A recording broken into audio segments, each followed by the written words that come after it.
Alors, ça part de loin. J'avais deux oncles pilotes. Un s'appelait Joseph, l'autre s'appelait Arthur. Joseph, il dit, viens, mon gamin, faire un tour d'avion avec moi. J'avais 12 ans. Alors, je suis monté en avion, puis là, ça m'a marqué.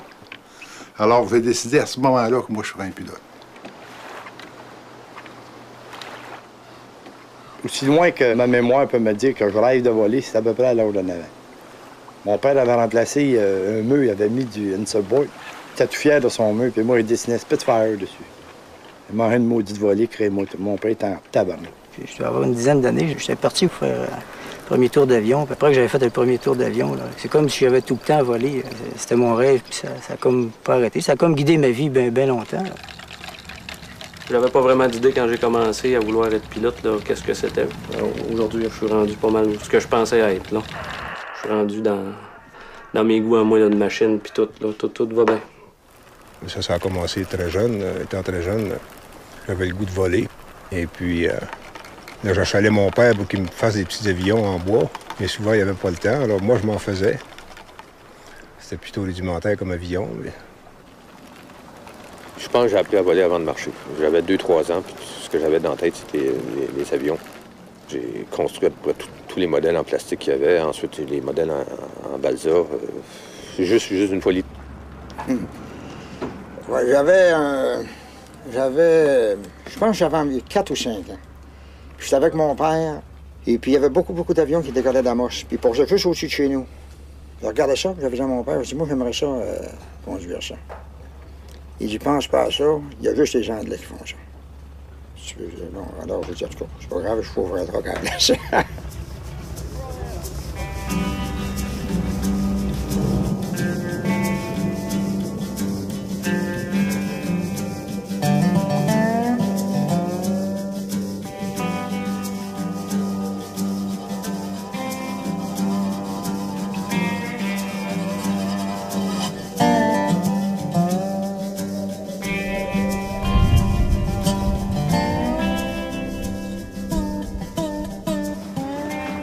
PhD 98 Cheverville.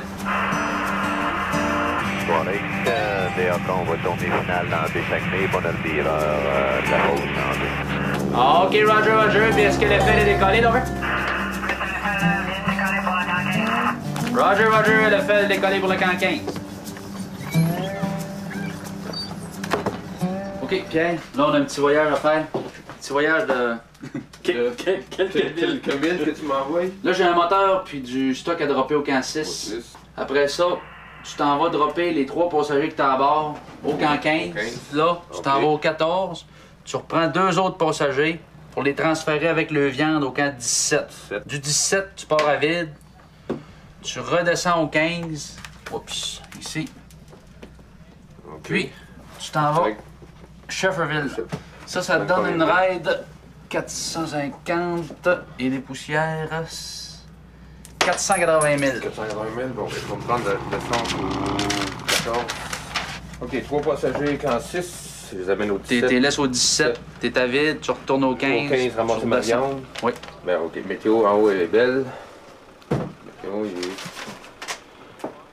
il est 2 heures après-midi, il va être bon. On n'a pas de temps à perdre. On n'a pas de temps à perdre, on y va tout de suite. C'est beau. Clear. Check all pressure. All pressure's checked.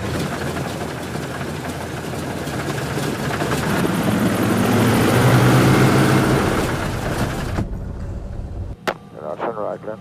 I'll hold. Roger.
man. Here, wait a minute. My name is Fred. I'm your pilot for today. I want you to have your seatbelt for the takeoff and the landing. On the shelf behind the stock, we have an emergency transmitter. It's an orange box. If something happens, be sure that the switch is on. In that plane, we have 5 exits. The 2 doors in the back, 2 doors up front on the cockpit, and 1 up here in the roof. If you have something, just ask me in front, okay? Thank you.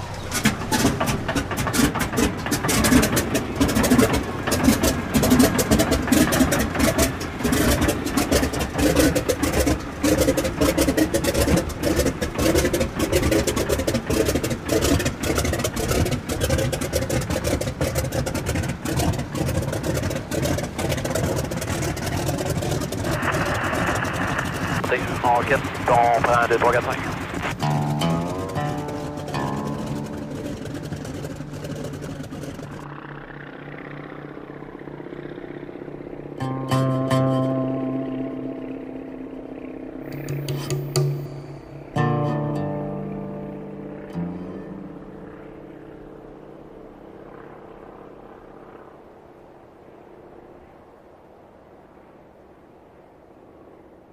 C'est une belle carrière, pilote de brousse. C'est intéressant, mais je pense que c'est pas tout le monde qui veut faire ça. Je pense qu'il faut être un petit peu passionné pour faire ça. Ou un petit peu fou, je sais pas, là. C'est un moyen rapide de se déplacer quand on n'est pas pressé. Parce qu'on sait quand on part, mais on ne sait jamais quand on revient. Pour moi, c'est moins monotone que piloter sur une ligne. Parce que, premièrement, on n'atterrit jamais de la même façon. Si le lac est assez grand, on peut toujours choisir notre vent, avoir le vent dans le nez pour atterrir. Tandis que sur les aéroports, si la piste est de telle façon, puis un vent de travers à 90 degrés, tu dois le prendre à 90 degrés. Bien, dans la brousse, on peut faire 15 atterrissages par jour, 15 atterrissages sur des lacs différents ou des rivières différentes, bien sûr, soit sur ski ou sur flotteur. Dans une semaine, on peut faire peut-être 50, 150 atterrissages, toujours à des endroits différents. Alors, c'est une grosse différence avec les lignes qui, eux, atterrissent. Ils ont un trajet défini, puis atterrissent à des endroits, presque toujours au même endroit.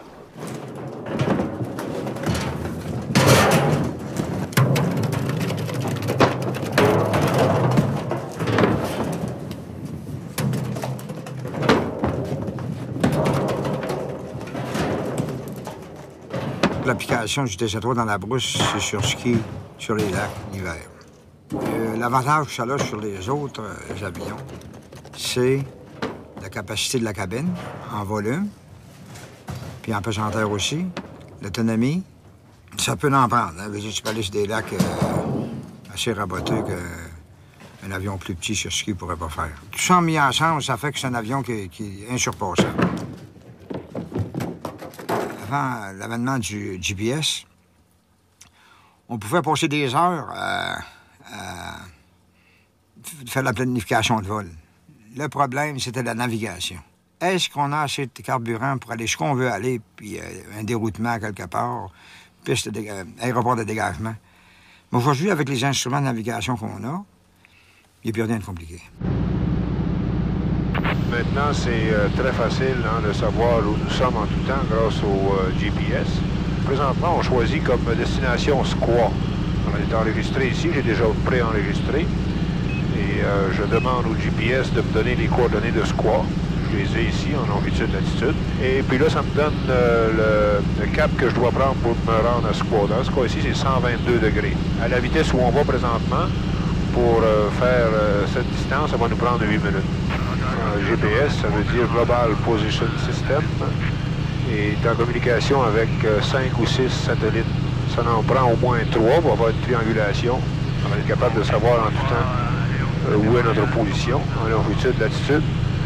Et non seulement ça, ça nous donne aussi notre vitesse sol.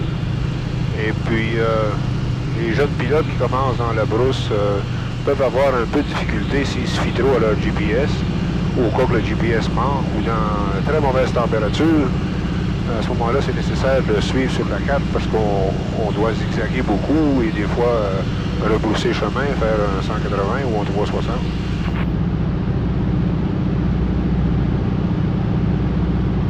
Oh, la navigation, premièrement, il n'y avait aucune aide de navigation. Dans ce temps-là, il n'y avait rien, ça n'existait pas. Même les radios range, qui étaient le début de la navigation par électronique, on n'avait pas. C'était la carte. La carte du temps, hein? Pas la carte d'aujourd'hui. Puis une était faite en 60 et en 53, puis une en 62. On faisait des marques pour se reconnaître. Sur cette carte, il était marqué « Pas mappé ». Au nord de Mistassini, c'est les Chicounes, c'était la pire place, ça. Alors, 1 pouce, ça fait 8000. 8000 là, c'est le maximum qu'on peut voir dans la bonne visibilité. Avec le crayon, on pouvait faire des marques. Une rivière ou une pointe ou un rocher qui dépassait, là, une petite montagne. Et puis surtout, s'en revenir à la même place. Il faut se faire une carte. Il faut marquer des points de repère en s'en allant. Et puis en s'en revenant, passer à la même place. Hein. Parce que vous êtes dans une mer d'îles. Ça paraît pas. Sur la carte, c'est bien beau. Mais quand vous arrivez là, c'est pas pareil. Ouais, vas-y, Gisèle. Roger, Roger.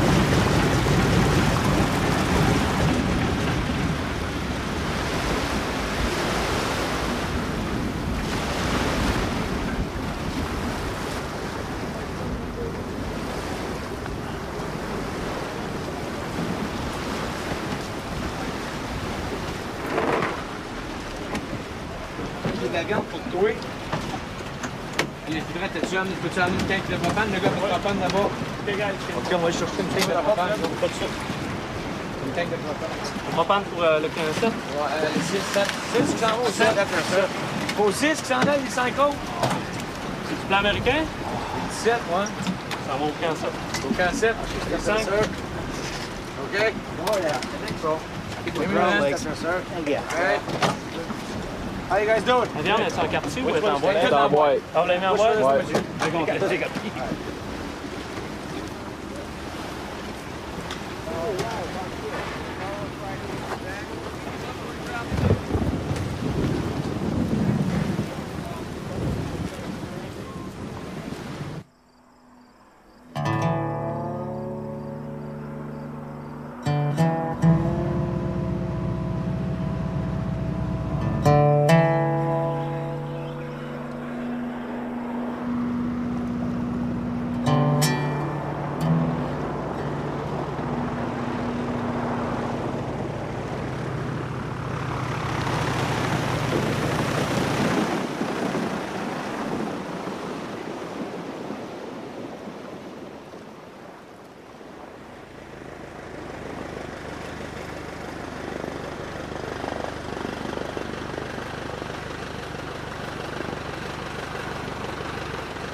Ah ouais.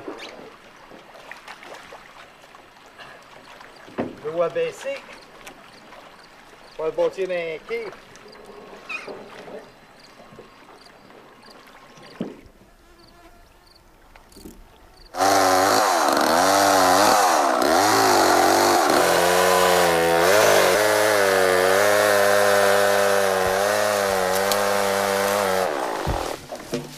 Ah oui, mon Youssef. Ah oui. Ouais.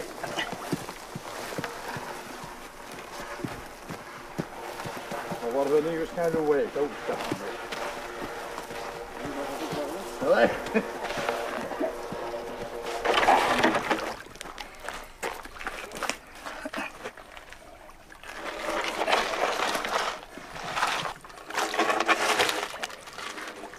Bon, là, laisse-les flotter, là. Bon. Il met 2 blocs en dessous, comme ça. On en renverse.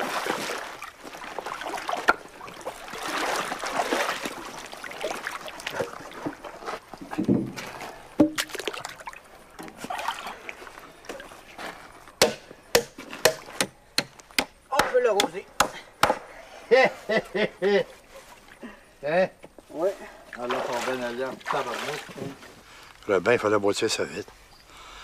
Ben, d'abord, on avait des voyages à faire. On n'avait pas une journée pour faire ça. Là. On bâtissait ça, surtout quand on travaillait pour les voiries. Des fois, c'était plus rough que ça, là, en autant qu'on puisse arriver. Hein?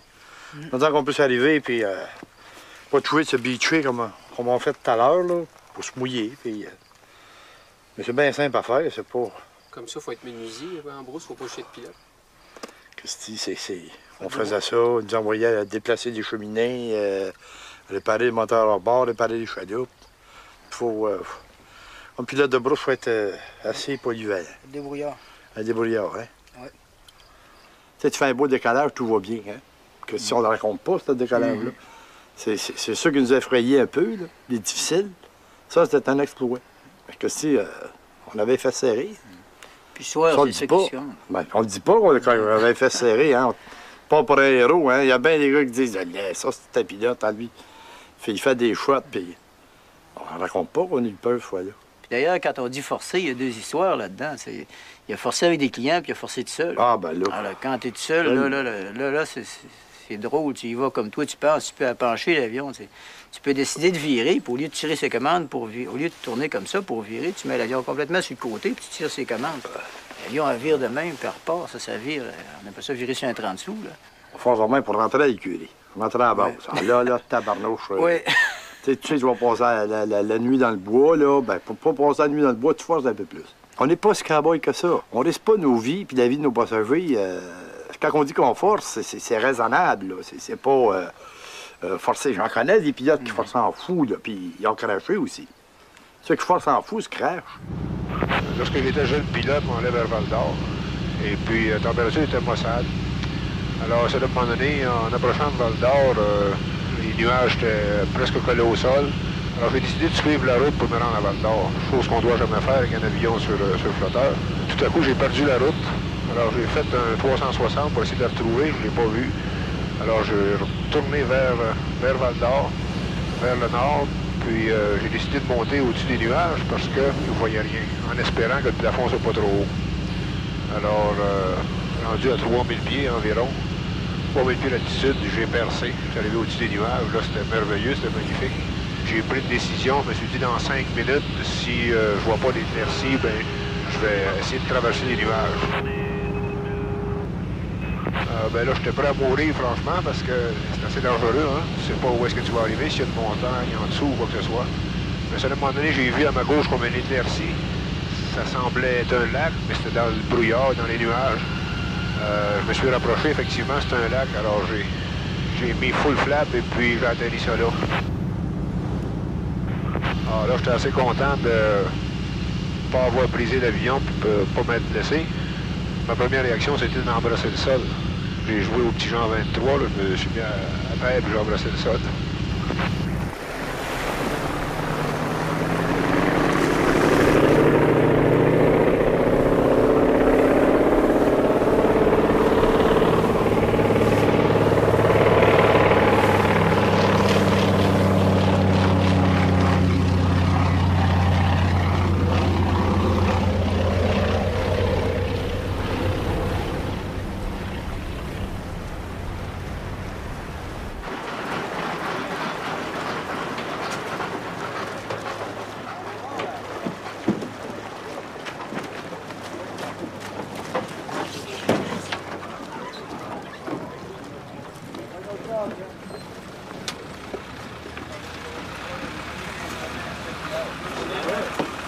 Let me get my face in this. Les beaux panaches, réel. Oui, hein? Thank you.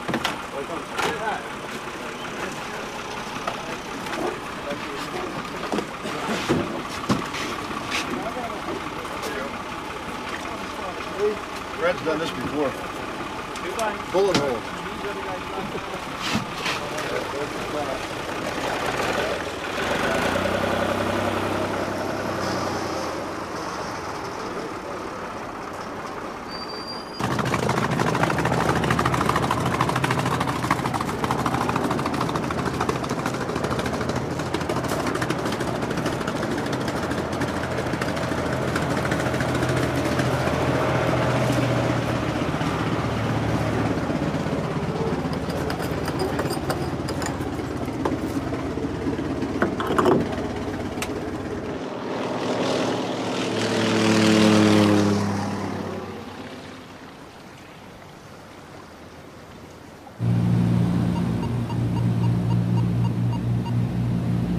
Good day, Iqaluit Foxtrot, Quebec Bravo Charlie, meeting Iqaluit in 10 minutes. Bravo Charlie, Roger, first 248 codes with you. Check traffic is 15 degree inbound from the southwest, and we'll be using a 1-8. Quebec Bravo Charlie will use 1-8. Le pêche à 15 pouces. OK, là, c'est direct là. Parfait, ça.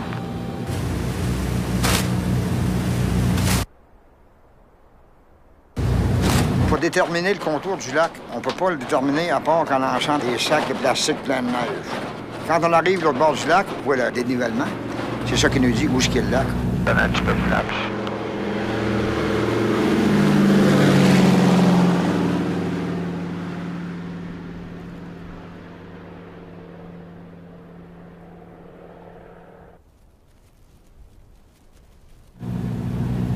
On descend pas trop, je baisse la vitesse avec la trip.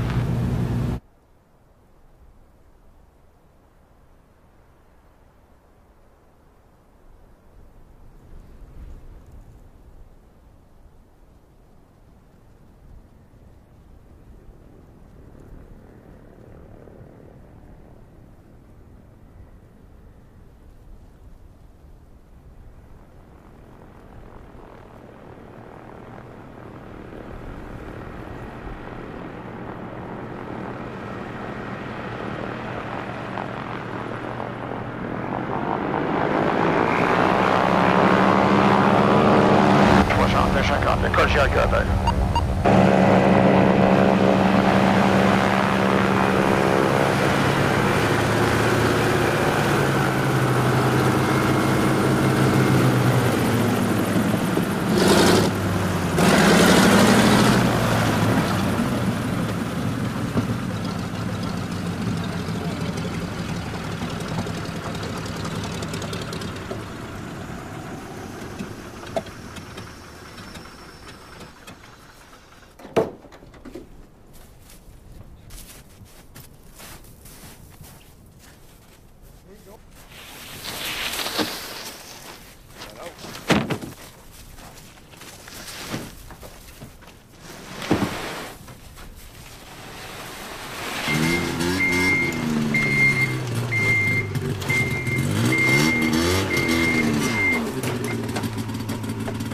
C'est la seule brousse qui reste, d'après moi. Là. La seule brousse qui reste, là, c'est le DC3 sur ski. En ce sens que vous n'avez aucun support au point de vue logistique ou information de météo, comme c'était il y a 50 ans. Les DC3 sur ski au monde, probablement, cet hiver, on est peut-être 2 ou 3 dans le monde entier. Peut-être c'est le seul. L'année passée, je pense que c'était le seul sur la planète qui avait des DC3 sur ski. Aujourd'hui, c'est plutôt des taxis de forêt, des taxis de la forêt. On ne peut pas dire que c'est l'aviation de brousse. C'est la fin d'une époque, je pense. On peut-tu dire que vous êtes une espèce en voie de disparition? Bien, en voie de disparition, peut-être qu'il n'y a plus d'utilité. Enfin, c'est pas que l'espèce disparaît, c'est que l'utilité pour l'espèce n'est plus là. L'aviation de brousse, moi je trouve que c'est un merveilleux moyen d'analyser le sol. Hein. On voit concentration de lichen ici. On va voir un marécage un peu plus loin. On va voir les accidents de terrain. Pour nous, dans la prospection, ça nous aide beaucoup. Avant de travailler sur un terrain donné, on le survole, puis on voit les obstacles, puis on peut analyser très bien le terrain.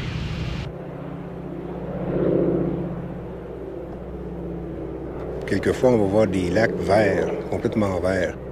Du haut des airs, je peux voir quelque chose qui frappe la vue, comme une trace de rouille ou une plaque blanche qui est du quartz bien souvent.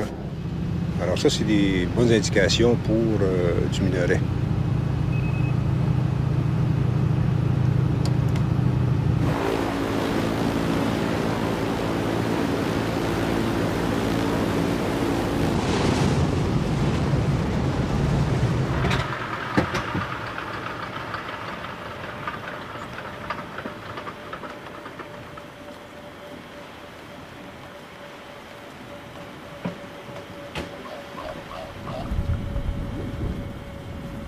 Je n'ai pas de formation de géologue comme tel. Hein.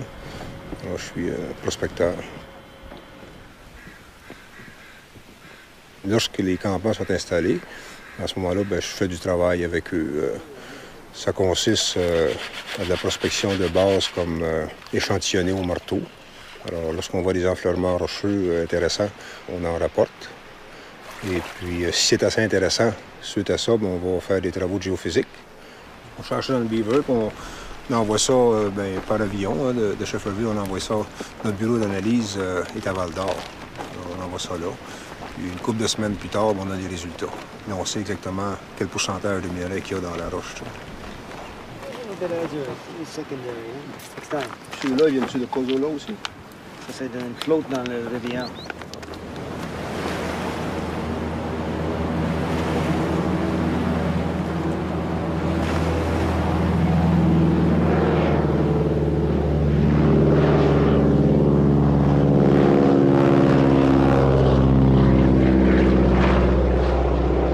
Docteur, indien, prospecteur, arpenteur, garde-feu, police. Tous les gens qui ont affaire au nord, il fallait qu'ils prennent un avion. Alors pour eux autres, on était le seul moyen de communication, la seule personne qui pouvait dépendre. C'est bien beau rentrer un gars dans le nord, mais il faut aller le chercher. Puis entre les deux, là, il peut avoir besoin aussi. Là, je vous parle du temps où on n'avait pas de radio. Alors ces gens-là comptaient énormément sur notre vigilance. Toujours avoir l'œil sur un campement ou en voyageant, il fallait toujours avoir l'œil à terre. Parce que si la personne avait un problème, il fallait faire des signaux. C'était pas le code international, mais on pouvait se faire des signaux. Ça veut dire, si tu passes, arrête. Si je tourne en rond avec mon canot, ou si je mets une toile blanche sur la grève, ça veut dire que j'ai besoin de quelqu'un. Arrête. Et en hiver, on faisait des croix avec des branches de sapin sur le lac, alors ça veut dire arrête. Les gens aimaient tellement nous voir arriver, là, que j'ai vu souvent un prospecteur, il dit « Viens prendre un morceau de gâteau et une tasse de thé avec moi. J'aimerais te jaser un petit peu. » Alors moi, je m'en vais à son campement, mais le gâteau n'était pas fait. Il voulait faire durer le temps. Il s'ennuyait, il voulait parler avec quelqu'un. Ah, des mauvais... Ouais, là, faut pas... Oui, il est arrivé des moments difficiles, là. Quand je fais encore de la difficulté... à raconter.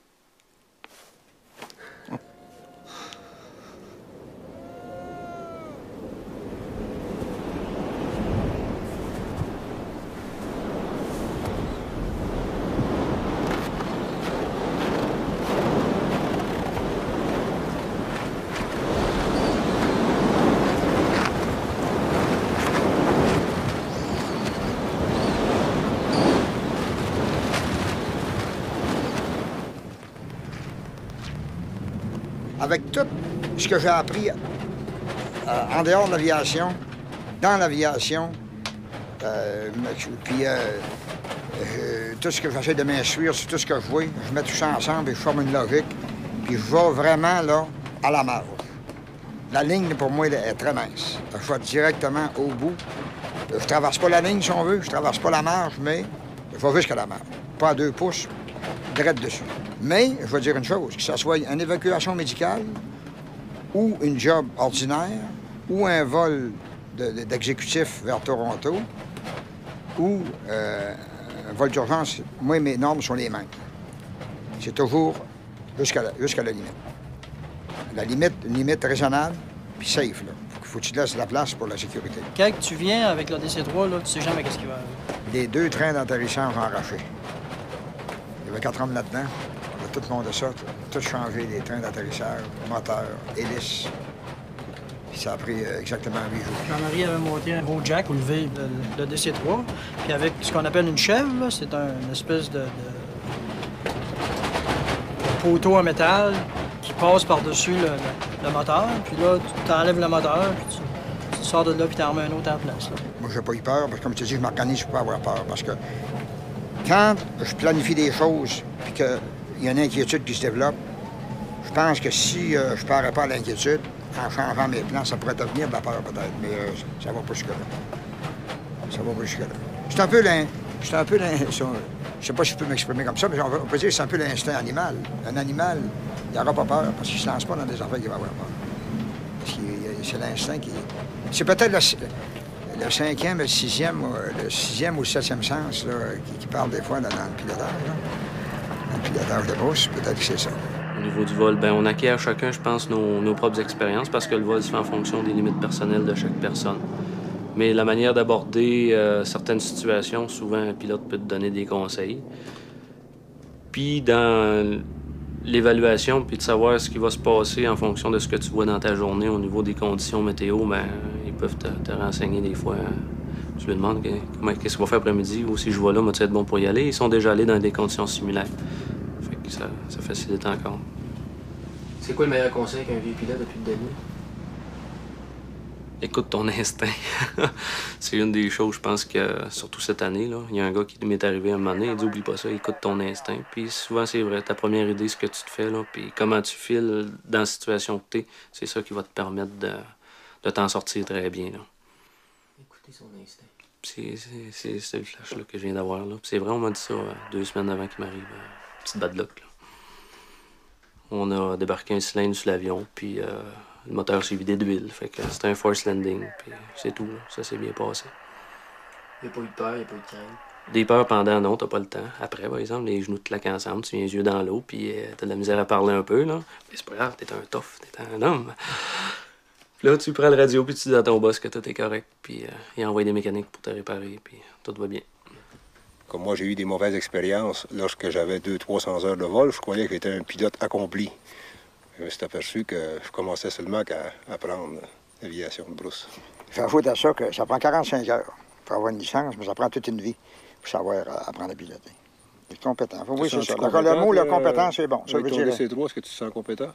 Je me sens compétent, mais plus que jamais, je me sens toujours que c'est moi qui pilote du DC-3, mais que le DC-3, lui, il attend. Le DC-3, peut-être que c'est pas mon chum. Je veux dire, c'est une machine, c'est un paquet de métal dans les airs, puis la machine est à point. Donc, essayons les pilotes de se mettre à point au-dessus. Mais comme il dit, là, la familiarité aussi peut tuer son homme. Hein. Je veux dire, tu dis, il n'y a pas de danger, hier c'était correct, avant hier, puis il n'y a pas de problème. Là, cet avion-là, elle a 10 000 heures, puis jamais rien arrivé à l'avion. Puis moi, ben, jamais rien arrivé. Ça devient familier, là. Ça peut tuer son homme. Ça peut tuer ça peut vraiment nuire. À un moment donné, là, un gars qui vole, là, un gars qui vole, pas des gars qui parlent de voler, mais un gars qui vole, là, puis qui a volé, là, parlez-en à des gens qui ont fait une carrière, là. Vous allez voir, ils vont dire qu'il y a bien plus de pilotes chanceux que de bons pilotes. Ça prend de la chance et de la prudence. Si vous n'êtes pas prudent, là, vous pouvez arranger la prudence, vous pouvez la faire, la prudence. La chance, non. Parce que vous pouvez être malchanceux. La chance se prépare un peu en prenant bien soin de votre avion, tout surveillé, là. Mais il y a un risque que vous ne pouvez pas éviter.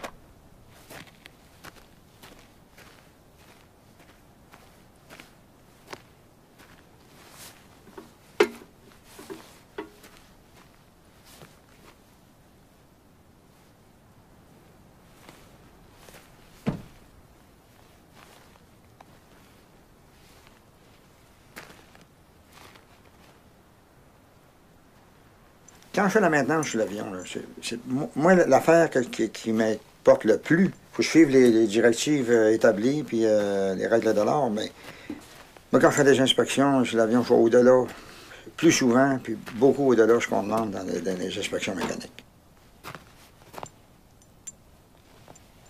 J'ai jamais créé de situation où ma vie pouvait être en danger. Il faut reconnaître les signes, il faut reconnaître qu'il y a des événements qui peuvent se passer, que si vous ne réagissez pas, oui, ça peut se passer. Alors, il faut savoir quand poser le bon geste.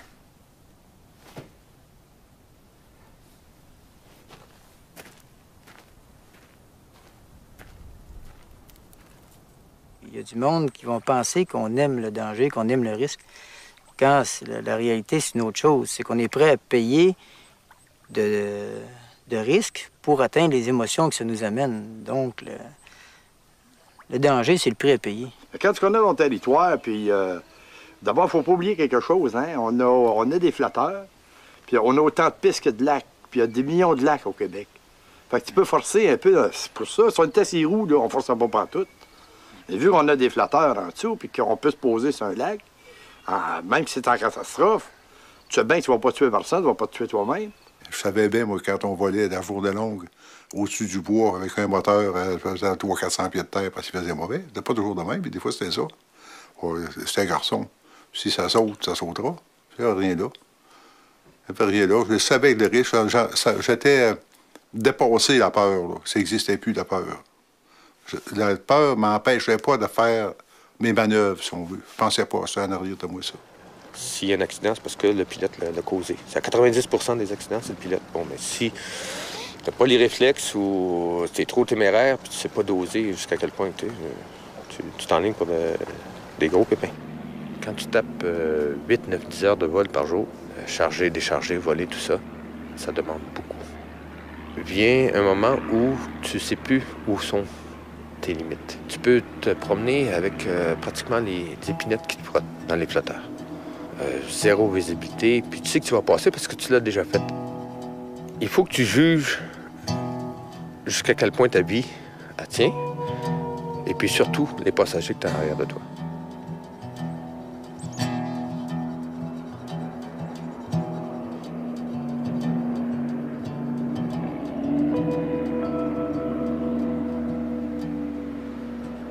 Client, lui, on part des États-Unis, puis moi, je vais y aller à la pêche, puis je vais aller pêcher, puis c'est tout. Puis ça arrive toujours, ces choses-là, comme la chasse, c'est peut-être la pire météo de l'année. Le touriste arrive, ça lui coûte cher, son temps est restreint, la place est réservée pour 4 jours plus tard pour un autre groupe. Alors, les sportsmen, les touristes, il faut les rentrer dans le bois. Il faut les sortir. Il faut les satisfaire. C'est un peu... la pression est passée du client au propriétaire, au gérant, au pilote.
Oh, ça va vite, Marceau! Merci!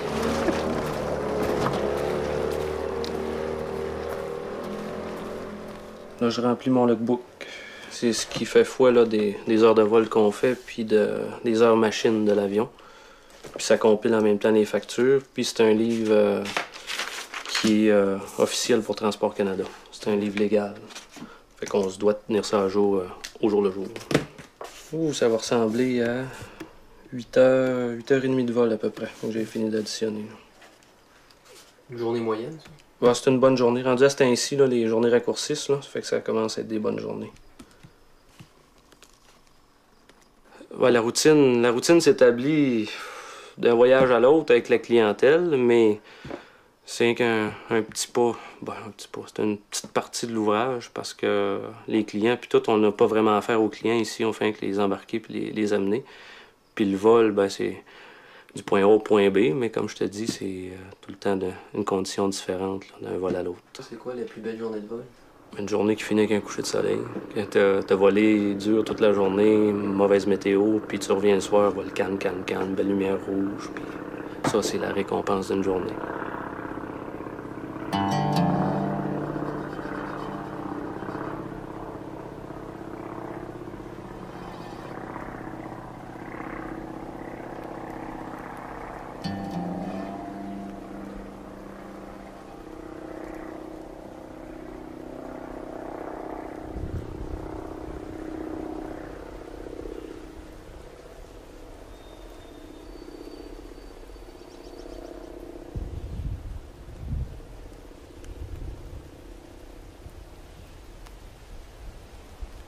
Dès que je suis seul, dès qu'il fait beau, là, je me colle la tête dans les épinettes, puis le plus bas possible, je m'amuse.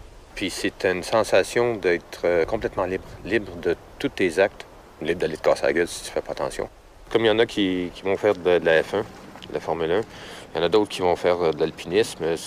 C'est une douce folie. C'est une folie furieuse un petit peu, mais c'est une douce folie. Et puis ça te coule dans les veines, puis ça devient quelque chose de naturel, puis il faut que tu le fasses. Tout en restant conscient que tu es sur les limites, là. Mais comme qu'on dit, tu portes plus à terre.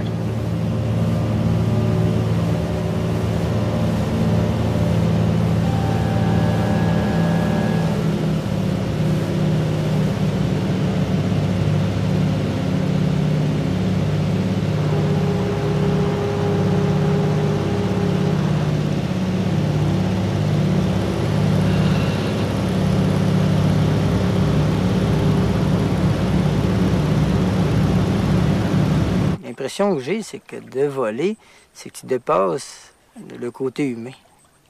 Le côté humain qui fait qu'on n'est pas fait pour voler. Là. Dans notre cerveau, on a comme trois petites loupes là, qui fait qu'on est capable de tenir notre équilibre. Les oiseaux en ont 4, nous autres, on a juste 3. Donc, c'est comme si on n'est pas fait pour ça. Mais si artificiellement, tu es capable de monter en l'air, de t'envoyer en l'air, puis de partir, d'avoir l'impression de voler, tu viens comme de dépasser ta condition d'être humain.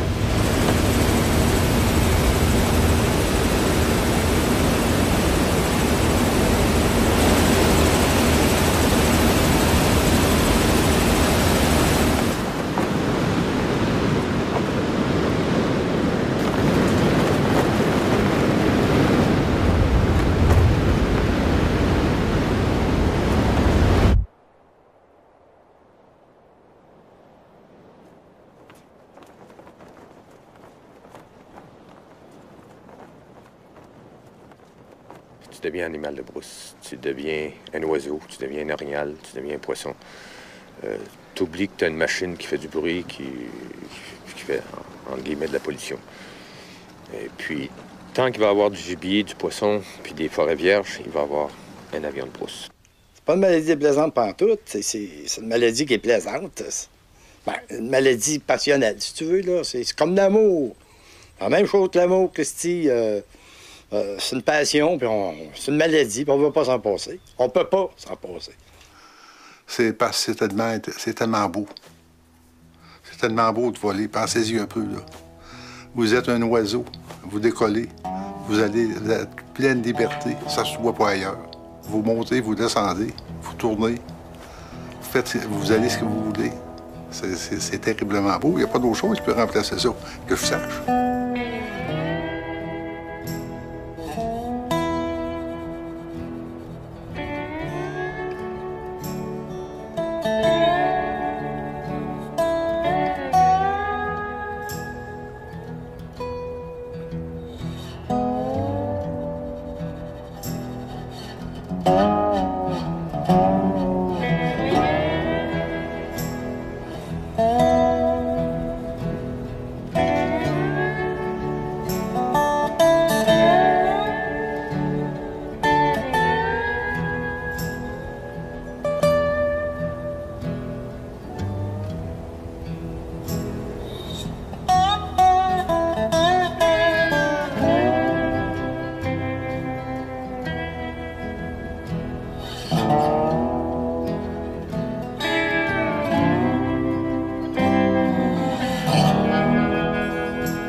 conduire un autobus scolaire jusqu'à l'âge de 75 ans.